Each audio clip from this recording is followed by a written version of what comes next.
Sensitivity is intelligence. With grace and skill, you have abundance. Welcome to the Psychic Hour. Host Kelly Brickle is a psychic medium healer, numerologist, and teacher. Her passions are learning about the soul and energy. Whether it's through spirit, emotion, or vibrational numbers, there's always a pathway of information waiting to help. Now, here is your host of the Psychic Hour, Kelly Brickle.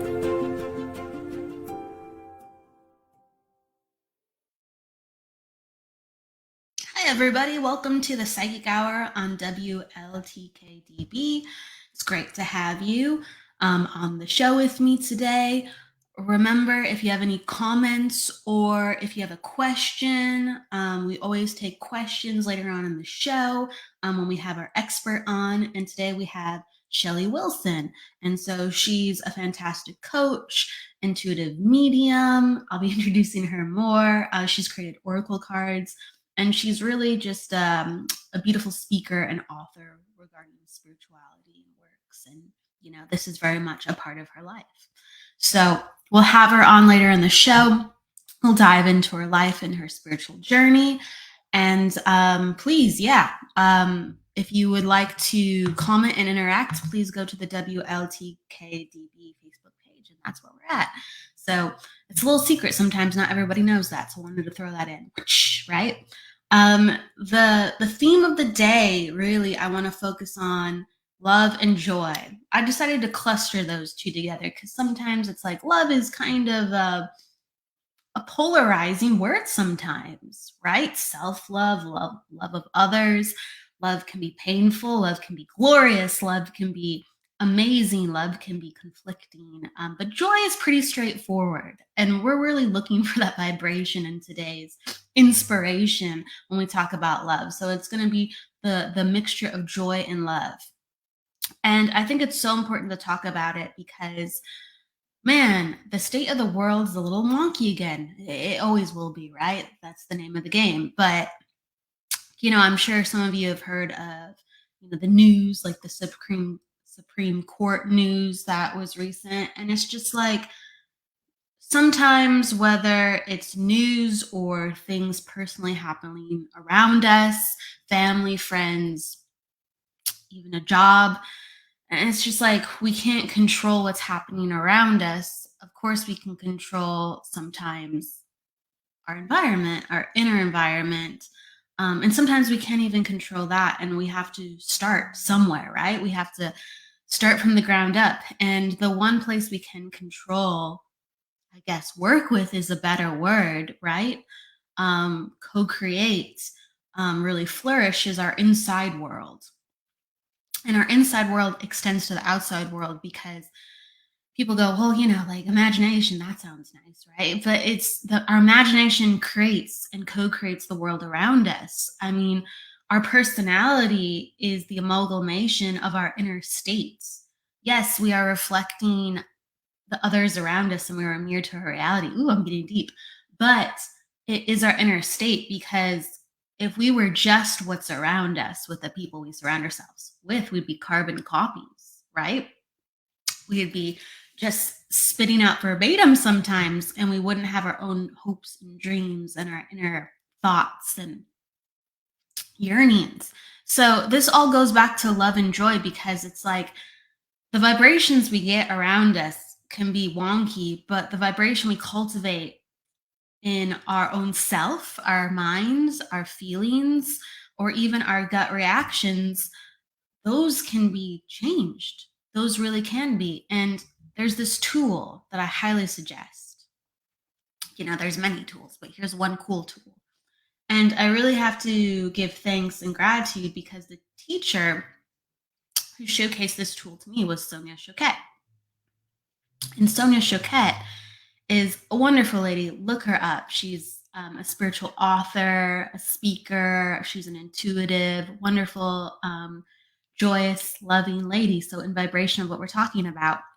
And one of the exercises that she teaches to individuals is, you know, if you can say out loud 5 things or 10 things, even better, that bring you joy, say it out loud and see if you can just rattle it off the top of your head. And, it might seem that it sounds easy, right? It might seem like, well, yeah, it's just a couple things that I like, right? And it has to be a little bit more specific and individualized towards you. Like, because it has to personify your joy. You can't just say, if you like ice cream, oh, I like ice cream.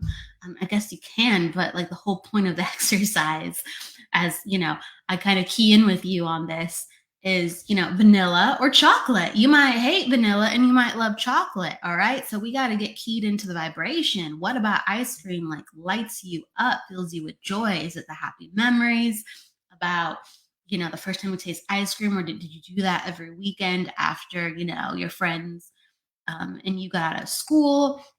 There's all these different things why ice cream makes you happy, right? Or some other food or some other thing that makes you happy. Like, for instance, 5 things that make me happy, just off the top of my head.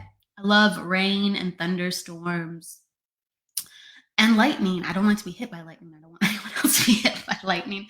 But I love just seeing it in the sky and hearing it. I actually really, really like it. I also like the sound of railroads and like trains hitting the tracks. It's something very like actually quite melodic for me, which wouldn't be for many people, I would imagine. But those are the two things that come to the top of my head. And I love salsa. In fact, it's like one of my favorite snacks if I can get fresh salsa or make fresh salsa or pico de gallo, right? And one of the colors that I most love are, the intense reds. I love red. I love a deep red, like a brick red or a scarlet red or a crimson red, right? Red.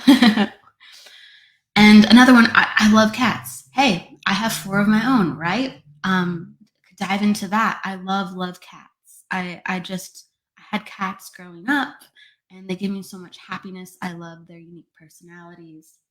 I could go into more and more and more why I love them. And so the beauty of this exercise is 5 things off the top of your head. And, if you could spend a moment, go, yeah, and this is why I love them. But don't hang up on it, because you want to keep in the vibration of joy and you want to increase your joy. So you want to go 1, 2, 3, 4, 5, 6, 7, 8, 9, 10. And if you can go 10 things within, let's say, a minute, you are in the vibration locked in of joy, my friends. Like, you are there. If you find that it's difficult to recall, when you say it out loud, right? Or even in your mind, if you find that you're like, wow, like wow, nothing's coming to me, or I have to strain when I think about my 5 or my 10. The 10 is really good because it really pushes you. And if you can go beyond 10, even better. It shows you that you're not quite in the vibration of joy. And, we're not 100% in all the vibrations of the utmost positivity. We're not always expanded in these wonderful things, thoughts and feelings where we want to be, because, it could be the weight of the world. It could be what's going on in our mind. It could be we woke up and we had just a really weird dream, right? So there's going to be always something that's going to counterbalance that time, or we're going to be weathering the storm, as they say. And so if you can kind of be the pilot, if you can be at the helm and go, I would like to steer into this as I'm living, or I like to feel that today, more so than maybe this. You can do that. You are in the pilot seat of your emotions, and it just takes practice, and it takes really steering into the vibration you want. And if it's love and joy, because those are really nice ones to feel, and those are emotions that people want to carry and give, right? You can cultivate it with what you have, because life is so many different emotions. It really is.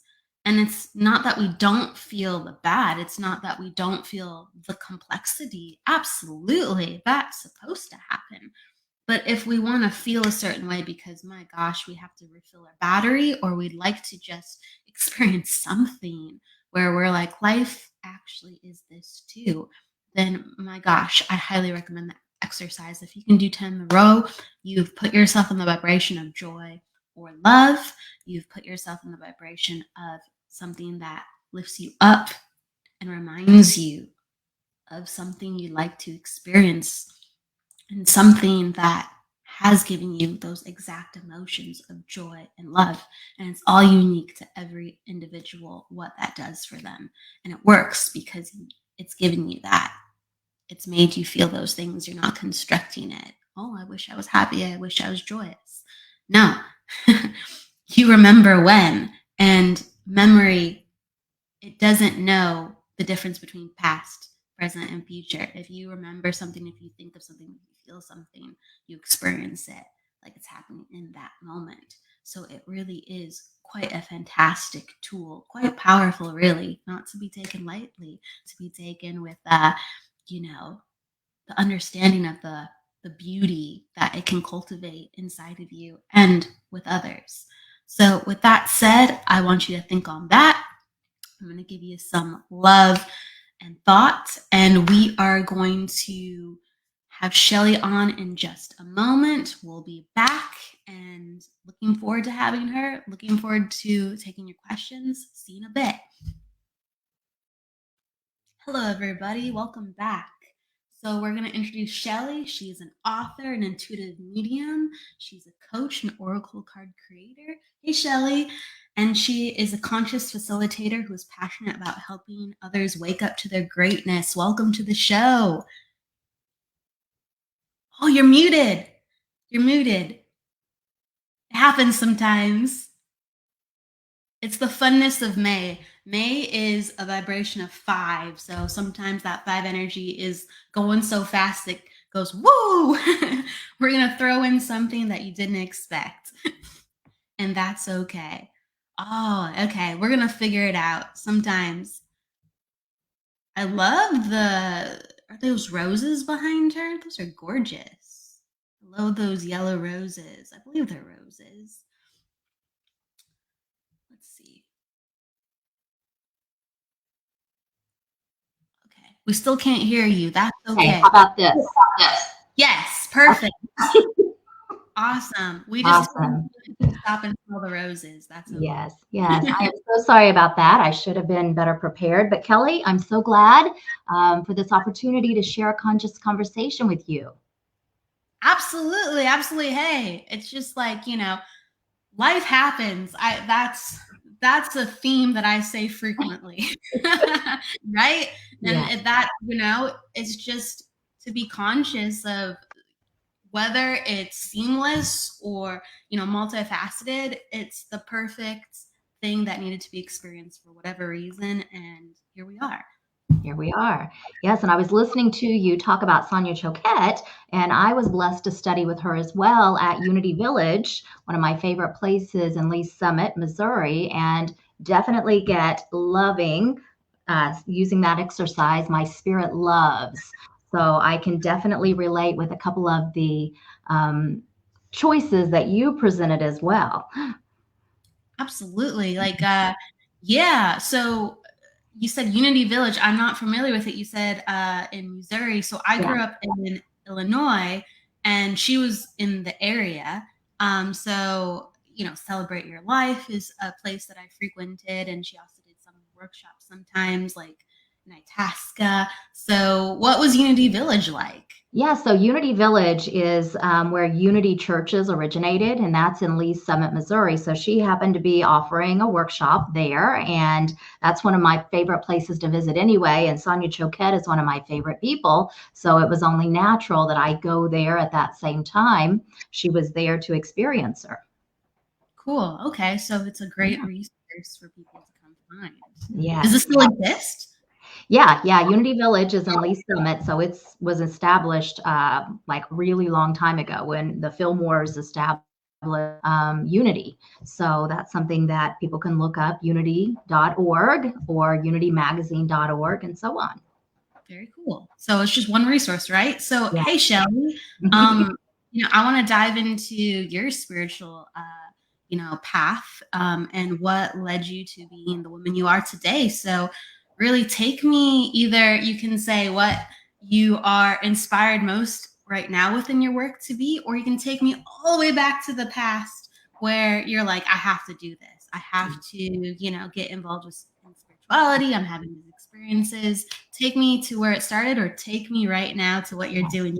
Choose. Okay. I'm giving you two. Yeah, so the main thing is I always knew things. I was always very sensitive to energies, but I was raised in an environment that wasn't necessarily conducive to sharing and having opinions and so on. And so it wasn't until 2008 when I had a reading with someone that helped to open me up to trust what I already knew to be true within myself. And then at that time, I became attuned to Reiki and began practicing that and teaching that, and then began studying. And I know that one of your teachers is my teacher as well, Lisa Williams, and also studied with James Van Praagh and Tony Stockwell and John Holland, and just stepped fully into being of service to spirit. And I definitely get that Reiki has assisted me along the way, helping to clear out that proverbial clutter, as I like to say, just to really align me with the truth of who I am. So, what attracted you to Reiki? Did you have a session before so, or did you just know about energetic healing and you're like, I'm going to look into that further? Yeah, well, the cool thing is Reiki wasn't really even in my awareness, honestly. But I was on it, took a trip to Japan in 2008, and was just immersed in the culture and really enjoyed my time in Kyoto and my time in Tokyo. And it was during the reading that the person actually brought up Reiki, and she had said, your hands shake, you have tremors. And she was reading me over the phone. So this would have been something she observed clairvoyantly. And I said, yes. And I said, I realize I am channeling energy, but honestly, Kelly, it wasn't even in my awareness until that time. And then I dove in head first, feet first, fully immersed in that energy, ready to welcome it into my life. And I know that Reiki really helped me also to give me the confidence to step forward on this path as well. And that's something you very much actively do now. You train people, you give sessions. So it unexpectedly became a huge part of your life. Yes. And I tell people, when working with the energy, of course, we're all made up of energy, but just having a basic, even understanding of what energy is, knowing more about the chakras, knowing more about our energy field, and how to practice that good energetic hygiene, that's going to help us throughout our life. And then if you invite Reiki into your life, I tell people it's definitely first and foremost for you, the person becoming attuned to it, but it's going to have a ripple effect throughout your life, and it's going to continue to help those around you as well. Absolutely. A lot of intuitives, psychics, mediums that I know of study Reiki at one or another time in their life, whether, they go on to level just 1 or 2 or 3. It really helps them understand about their own energy. And then there's others that, really use that as a teaching, like love and labor through, the rest of their life. Yes. So that's definitely something that really called to you. What's something that you really think is special about the energy and what it has taught you? Well, I definitely feel, once again, just giving me that awareness of energy, because I am clairsentient, so I feel things, and this helped me to understand more I'm picking up, having a better understanding of my own energy so that I can easily pick up on what's not mine, whether it is connecting to people psychically or connecting to people in spirit, reading them mediumistically. Absolutely. You're absolutely right. I think that's a huge tool, a huge advantage to have, because when you're sensing the body, feeling the body, and please share with me, Yes. you'll hear things or see things or feel things, and it will come in like it's your own, but really it's about the other person because Yes. you're in such close proximity to them. And it really teaches you that separation of, wow, this is not me, this is them. Absolutely. And to me, with so much chaos that we're feeling in the world that we've been feeling for quite some time, I realize that many people are sensitive to energies and they don't even realize it. And so, this to me, once again, if they can have a basic understanding, tune in more to what they're feeling so that they can have that awareness, then when it's not them, then they can do some cord cutting and energy clearing and grounding and centering and so on, just to help them throughout their day. And once again, to me, practicing that good energetic hygiene, just like we would shower and brush our teeth and everything else, to me, that's an essential part of our day. Yeah, I 100%, 100%. I Yeah. think as the world becomes more energy sensitive, like this is almost going to be like going to the gym, or brushing your teeth or washing your hair. Like it's a must, because it's a new type of information that everyone seems to be getting inundated with, whether complex or fun, and ooh, that was cool. Exactly. And you know what I love too is a lot of people, of course, are tuning in more. They're heightening their awareness. And to me, this is the foundation of that. So when they have that understanding of energy, once again, they're going to be able to tune in to the signs that they're receiving, tune in to the messages, especially when people need that clarity. They don't necessarily have to seek someone out. They can connect more deeply to their own heart and spirit and gut and trust the information that they're getting for themselves. Yeah, yeah. It unlocks that wisdom inside of us. Um, Energy presupposes the physical, so we can go to the source. My goodness, the things that unfold before us, we start waking up. I also kind of said earlier in the show, kind of like we can be mirrors unto ourselves, and the world is a mirror to us at times. And over the course of you helping so many people with like mediumship and Reiki, like what has that taught you about yourself? Because there's so many people that come to you, and you're by your way, and you're like, wow, like I see myself in them, or wow, I look at life differently. Yes, and to me, part of this journey into consciousness that we're on, as I said before, it's all about awareness. But I feel that people come into our life, as they say, for a reason, a season, or a lifetime. But our life experience, the what's in our frame of reference, all of that, I feel like we're having these life experiences so that when we do cross paths with someone else, that very well we may have the knowledge and wisdom to be able to provide that to them as well. And, I feel coming back to, the idea of joy and love and having that compassion, because as we recognize, there's a lot of people seeking, but a lot of, once again, confusion out there in regards to where do I go? What do I do? Who do I trust? And with that, Kelly, I want to touch on even how we connected recently, with someone seeking out duplicating our Instagram accounts and, Oh boy. trying to scam people, for lack of a better way of saying it. And I watched how my morphed into yours. And so I notified you, and then I guess it's disappeared because I've checked, unless they've got me blocked for that as well. But I find it fascinating, even how when things are in our awareness like that, we can choose to stay calm and centered and grounded and respond, or we can freak out and react. Yeah, seriously, the universe works in so many different ways, and the way that it works through us. And sometimes we get something we just didn't expect to happen, whether it's, an Instagram, you know, faux pas, an Instagram duplication, right? And we go, huh, I didn't expect that. But it the universe is always working in different ways, and in calling to us. And I guess, how can I put it? So it's funny that that was the vehicle that we kind of started talking, because even though you've been a Facebook friend of mine, I don't think I've ever said hi to you through Yes. Facebook. And I remember seeing you and smiling at you, actually. I don't know if you remember this, but I was at the Journey Within. Wow, Like, with Tony Stockwell. Yeah. Yeah, Yes, you do remember. Okay. Yes.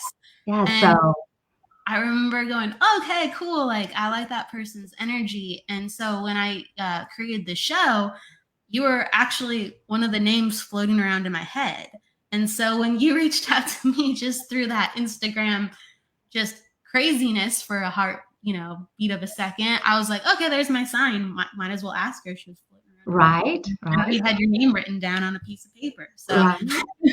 I love that. Yeah, that's and a good vehicle, right?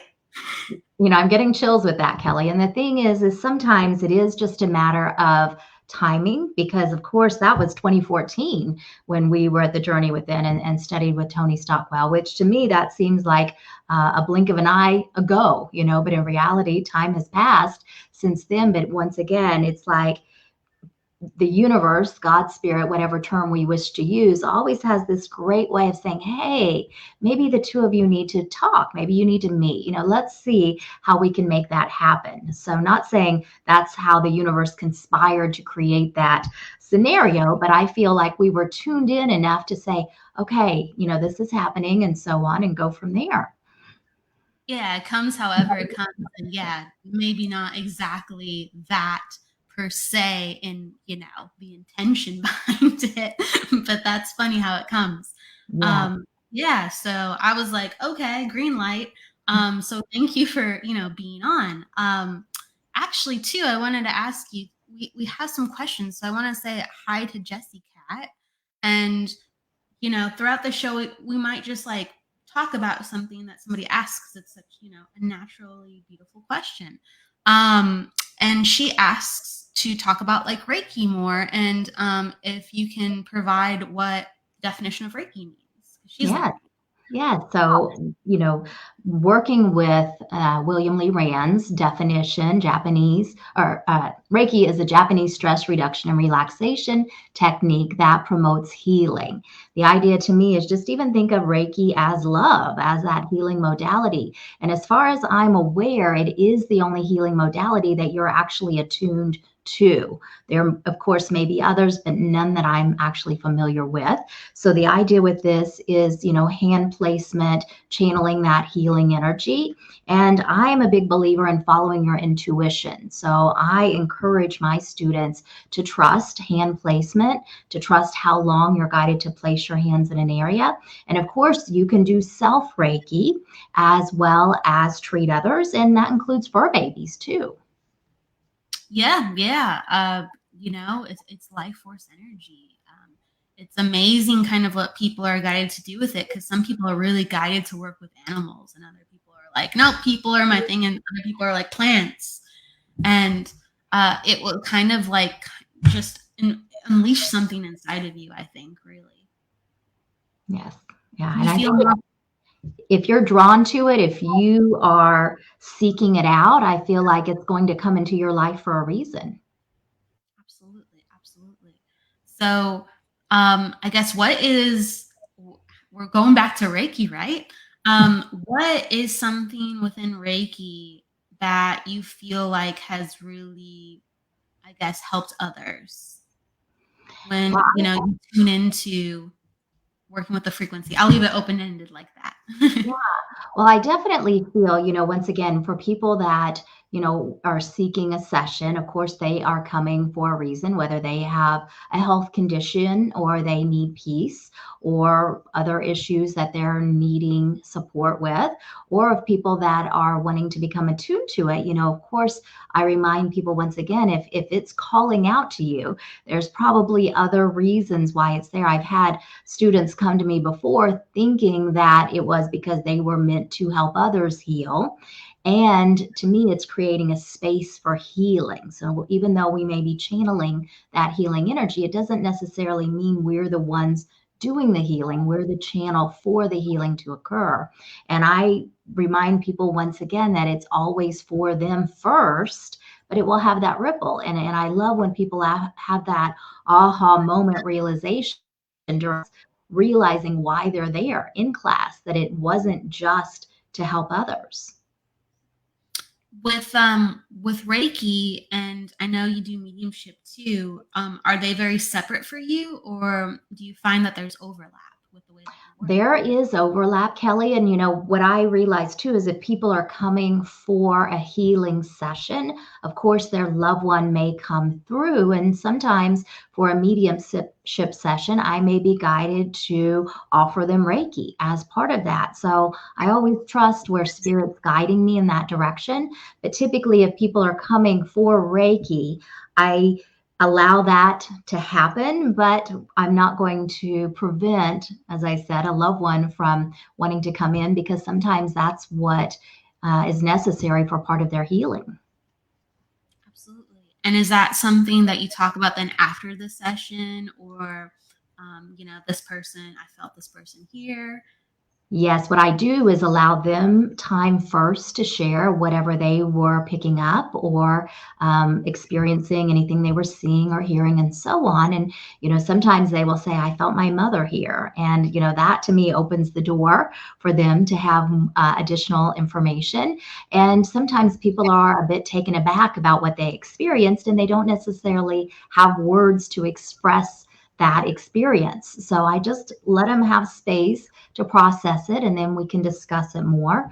And once again, at the same time, just trusting that if I'm getting that nudge to offer them that hello, I will do it very tenderly, of course. Absolutely. So everyone's so different in their energetic healing style, and even I really believe that everyone's very different in their mediumship, with what they tune into.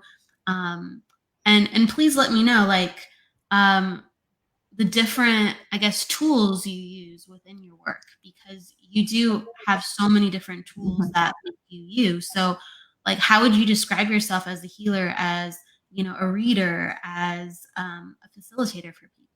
Yes, that's a great question. And I'm definitely, especially when it comes to reading psychically and offer clarity, I'm not a fortune teller. So I will not predict someone's future. Instead, I'm going to give them tools to help them create the outcome that they're seeking. So I'm all about empowering someone to know even that the answers are within themselves.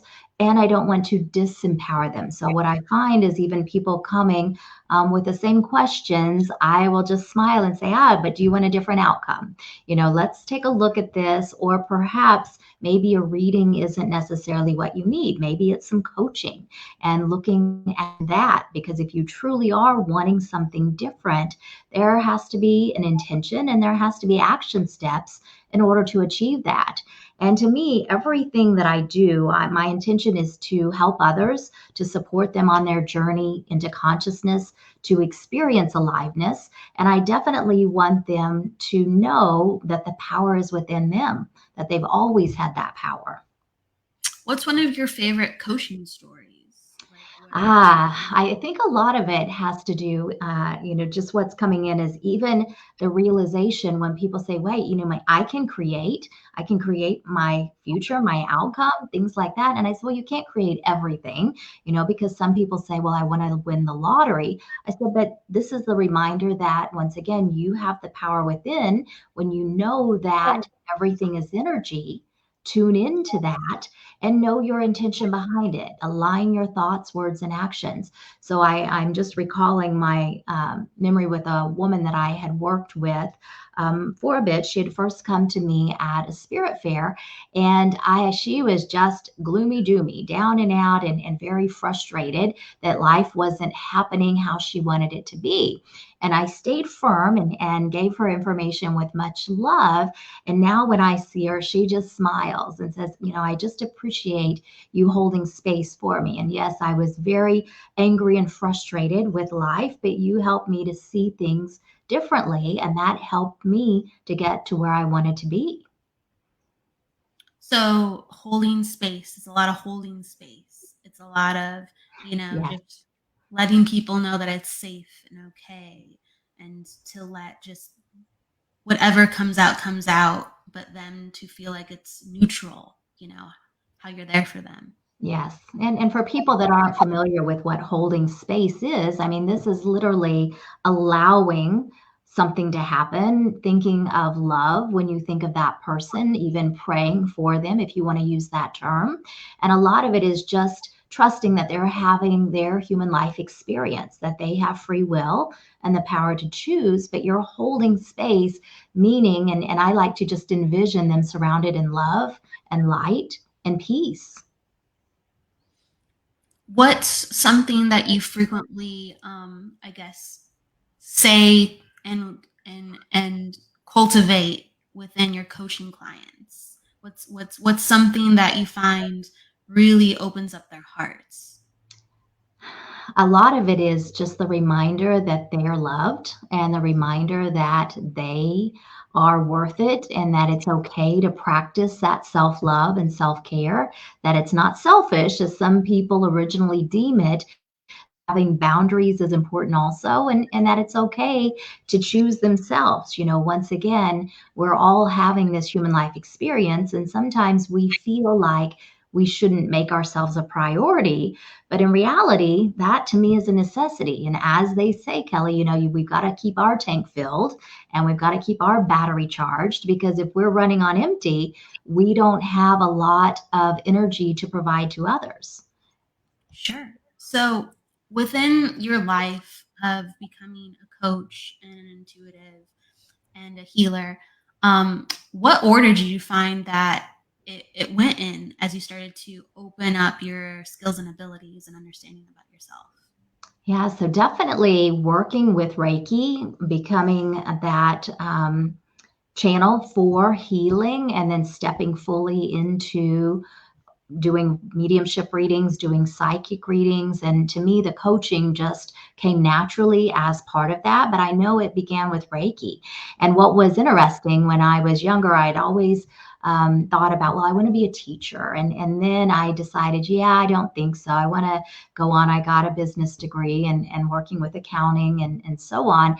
And then I realized, wait, a lot of what I'm doing now is teaching and, providing people those tools. But, when we're young, we don't think in that necessarily that capacity. You think of teaching school, public education, that kind of thing. So I love how my original feelings and ideas circled back around.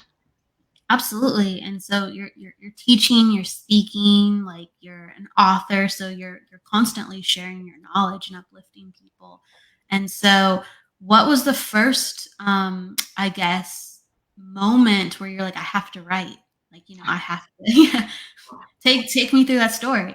Yeah. So, what was interesting is I was just really getting the nudge to share my journey into consciousness.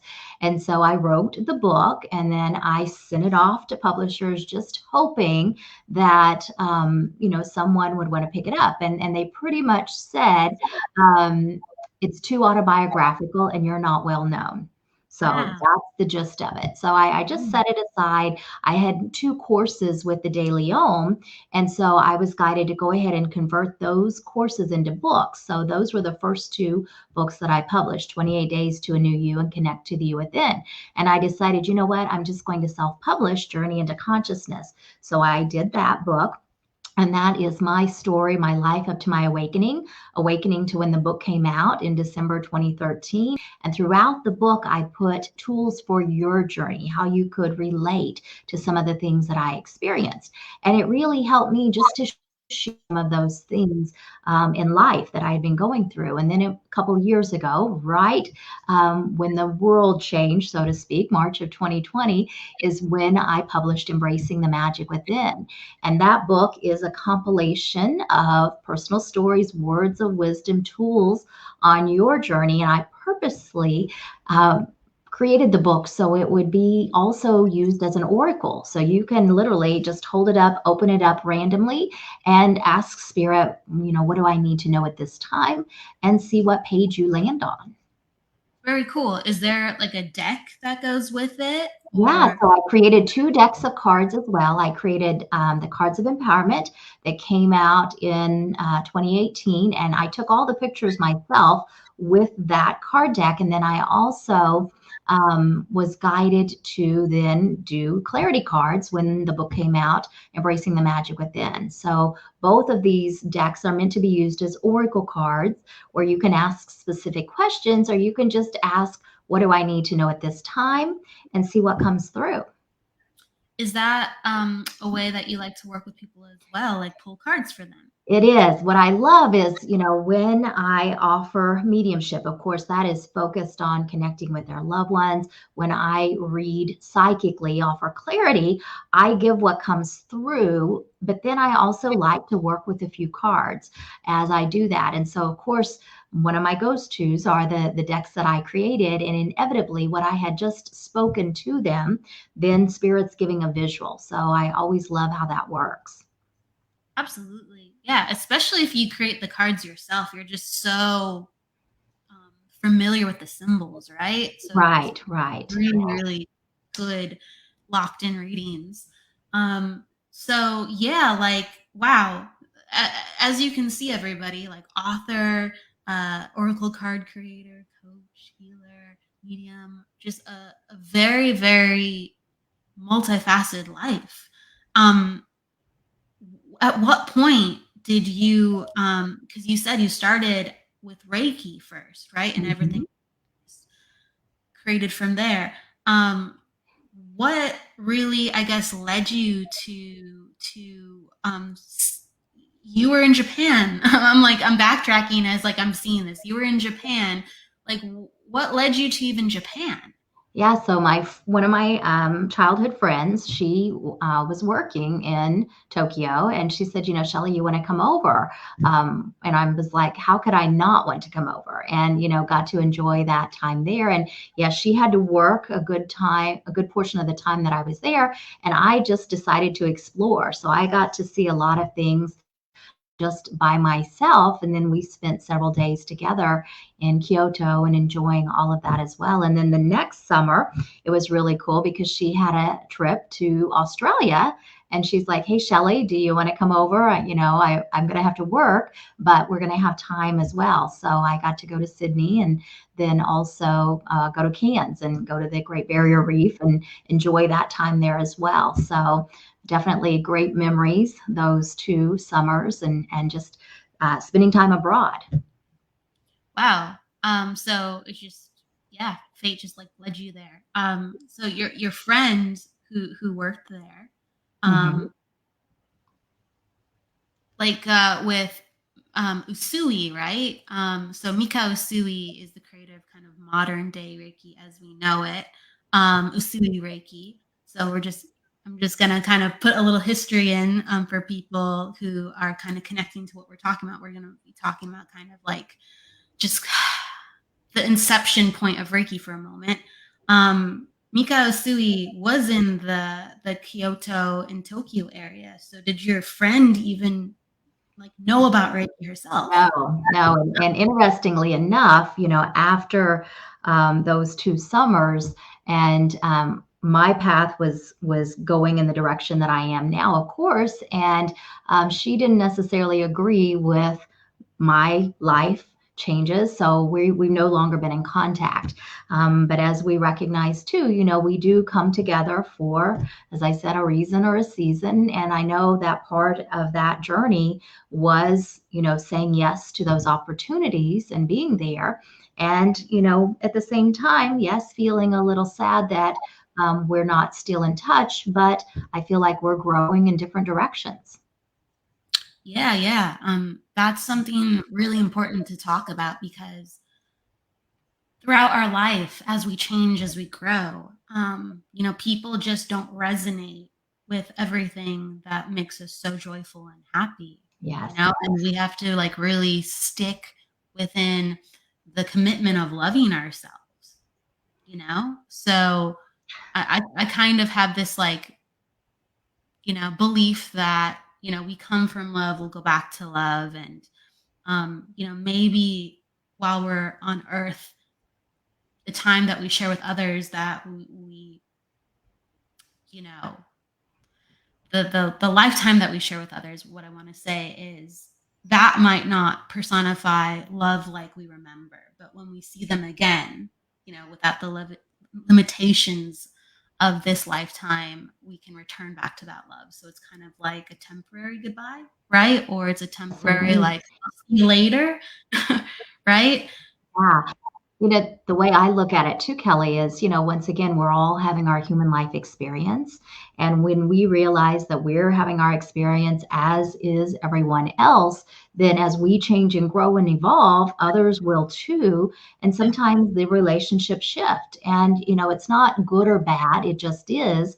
And to me, the more that we honor that path, and yeah, we are human, so we're going to feel that gamut of emotions. And yes, we can miss someone. And yes, we can be sad, but I feel too that, just coming back to that energy of love and just saying, yes, but look at what that relationship offered me. Look what I learned and look how we grew, even though we may have grown apart. Absolutely. There's, a wealth to be shared within that, and then you move on while you're just continuing to grow, and there's other loves that come into your life. Yes. So life keeps going, no matter what. Life keeps going. Where do you find yourself right now with your latest spiritual pursuits? Yeah, so I'm really blessed to be a part of helping parents heal, to be a provider for them. So I know that that's part of my calling, working with these parents and assisting them where I can. I'm actually going to be at their conference that they're having in Phoenix in August. So be offering some private sessions and be part of a group reading that's going to be done. And I really love Lilydale. That is one of my favorite places to visit. I first went there in 2014, and I've been blessed to teach there every year, except for I think it was 2019 or 2018. I don't remember, 2017. But I've been there every year. When COVID was here, I did teach virtually, but I did miss being there in person. But I am going to be teaching there again in July of this year. So it's one of my favorite places to visit. And Kelly, have you been to Lilydale? Yeah. I've been to Lilydale a couple times. I had the pleasure to teach one year too. It was an honor. Nice. Yes, it's like, to me, just the grounds, of course, are just very sacred, and it's hard to describe unless you actually visit there, right? No, it really is. It just has this beautiful energy in the air, and the trees kind of sing, and it's very quaint, and a lot of people there are very happy and supportive of what mediumship is, and there's tremendous history there. Yes. So whether you're just kind of curious or whether you know a lot about mediumship, there's a lot for everybody. A lot of classes always going on, uh, and free events too. Yes. So I highly, I could go on and on about Lilydale, but it's really nice. Definitely worth it to see at least once in your lifetime. Yes, I agree. Yeah. What brought you to Lilydale initially? Like, for instance, I've always wanted to go, but I came through a vehicle of a class the first time. Okay. Yeah, my first time, I'd heard about it, and so that was probably 2012, 2013, and then I discovered how to apply to teach there. So I did that in 2013 to be accepted to teach there in 2014, and I was just completely enamored when I walked on the grounds and felt the energy. And once I in essence, got a taste for it, it was like, oh, I just want to come back and visit, even for a short visit, and just enjoy being there. Absolutely. What does like the history mean to you? Well, definitely, even the idea of the suffrage movement, the empowerment. I get really absorbed in just walking in the museum and looking at the precipitated paintings and all of the other artifacts that are part of the history, because I've always been fascinated with that. I had the pleasure of teaching at Camp Chesterfield in Indiana in 2019, which is another spiritualist community, and they have a lot of precipitated spirit paintings as well. So that, to me, just being immersed in that energy and indulging my fascination with that, I could just spend a lot of time, as I said, looking at each item individually. There's like a huge correlation I find between like Camp Chesterfield and Lily Dale, like, you know, I never heard about it growing up. Or, even as I progressed within my life, I never heard about Camp Chesterfield. And it was kind of like in my backyard. And the first Right. time I heard about Camp Chesterfield is when I went to Lily Dale and people were talking about it. So how did you come to learn about it? Yeah, I had heard about it. The lady that facilitates the spirit fairs that I'm a part of, she studied there, and that was many decades ago. And she was telling me about it. And, I had seen some of the artifacts even at the Lily Dale Museum, and it said, obtained from Camp Chesterfield or things like that. So I feel like, that may have been more prominent at one point than what it is now. But nevertheless, it's still something that people love to visit and be a part of. But there's a lot of history in both places. I feel like, and there's even a place in Maine. I can't think of the name of it offhand, but it's a spiritualist community as well, where people would go and teach, and then of course take classes. Very cool. I don't think I know about that one. Yeah, I can't think of it offhand, but I've seen like Joe Shield, who is a medium. He's taught there, so I'll have to check it out and recall the name. Very cool. What do you feel like is something that you want to explore next? Because it seems like you're always learning. It seems like, there's something that catches your eye and you're like, I'm gonna learn about this now. Right? Yeah, I am really fascinated. I love, the idea of channeling, and, I channel information anyway, but I've not taken a trance mediumship class. I've done trance healing, but that's something that really fascinates me. And having seen several mediums do that, and even thinking of the physical mediumship aspect, I'm very curious about that. It's really fascinating. It's really absolutely. I think that really, if you have a background in healing work, I think that will be easier to you than most. Then it's a lot of stillness. Yeah. It's a lot of channeling and stillness. Okay, very cool. I like that. That's a complete area that you're looking into. I think a lot of people don't know that there's different types of mediumship. There's like physical, there's trance, there's mental mediumship, and most people work with mental mediumship. Right. Yep. Do you see yourself, I guess, doing more books? Do you see yourself authoring, more within your life and just adding to the way that you teach and the way that, because it's just like, I feel it's so natural for you to speak and write, and it's just, there's more coming. Yes, I definitely love to write, but it's one of those things too. It's like I need to devote time to it, because if I don't, then I don't feel like I have the time, if that makes sense. So I have to have the time to feel inspired to share.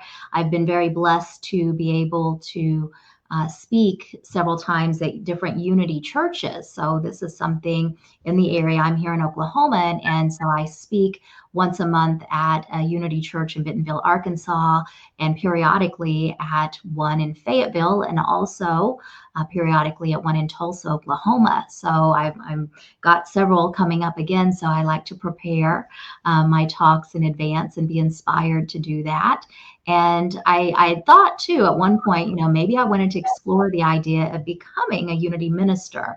And, I kept thinking about it because, as I mentioned before, Unity Village, where I took the class with Sonia Choquette, I just love the energy of it, love the idea. But then I also wondered if that would restrict me from being able to do mediumship, because they believe in that, but some areas, of course, are more receptive to it.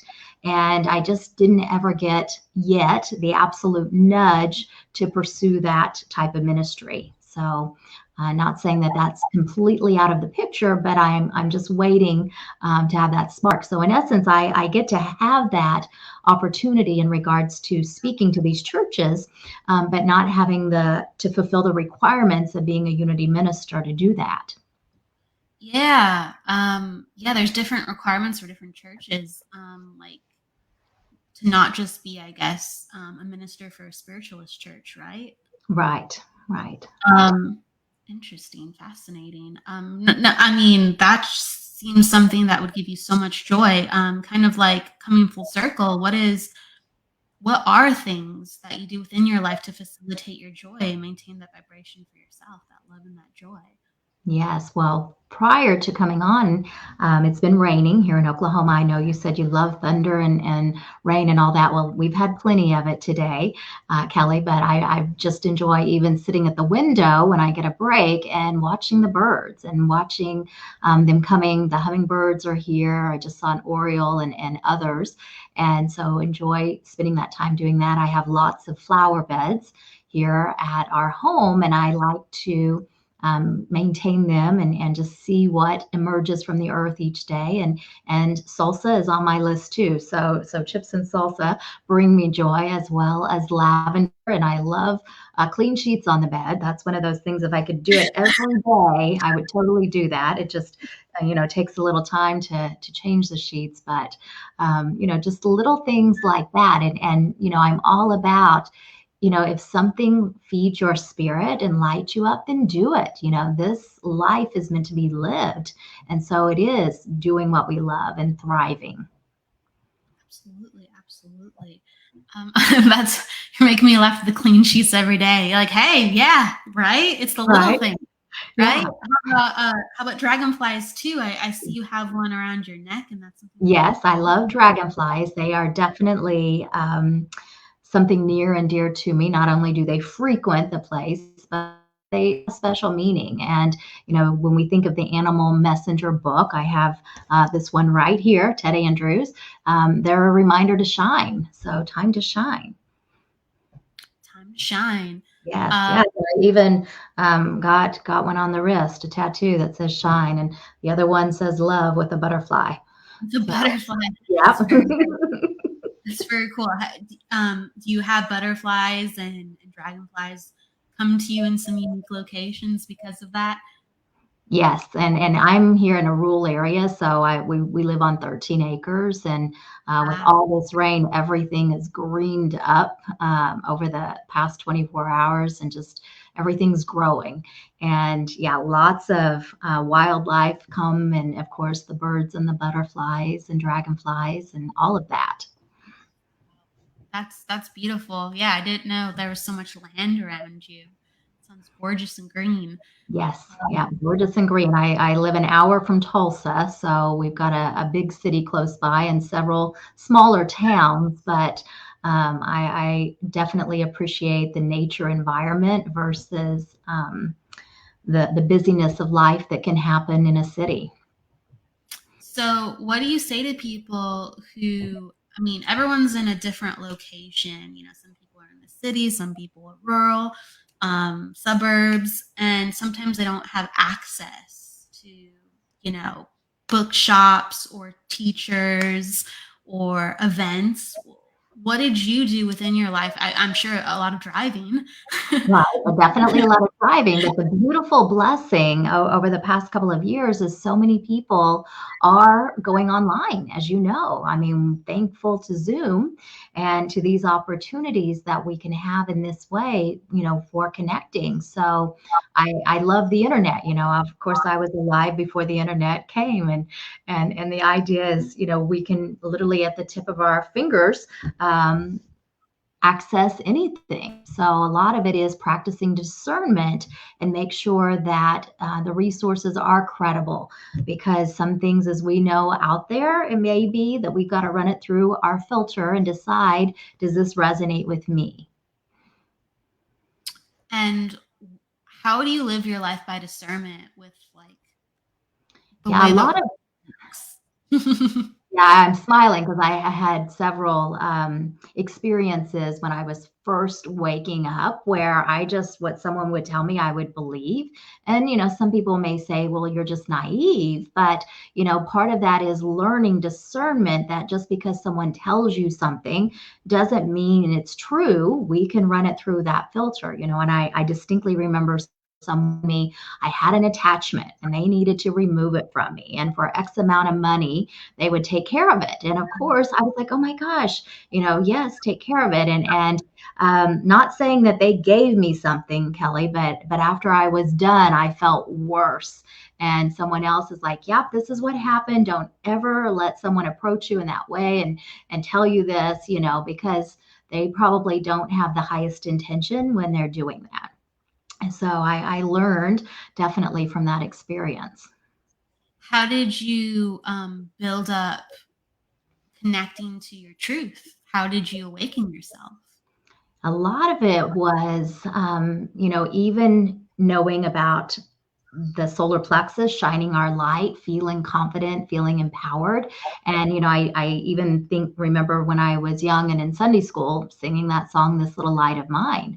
And it is, coming back to, wow, we are powerful beings. We are all lights, and as, we think about that we can each shine in our own beautiful, unique way, knowing that I don't have to dim my light so that someone else can shine.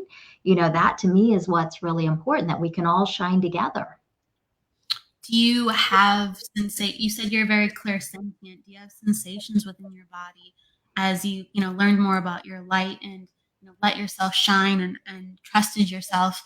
Do you have sensations when someone lies to you, or they're being disingenuous, or there's certain things within their energy that you're aware Yes. of?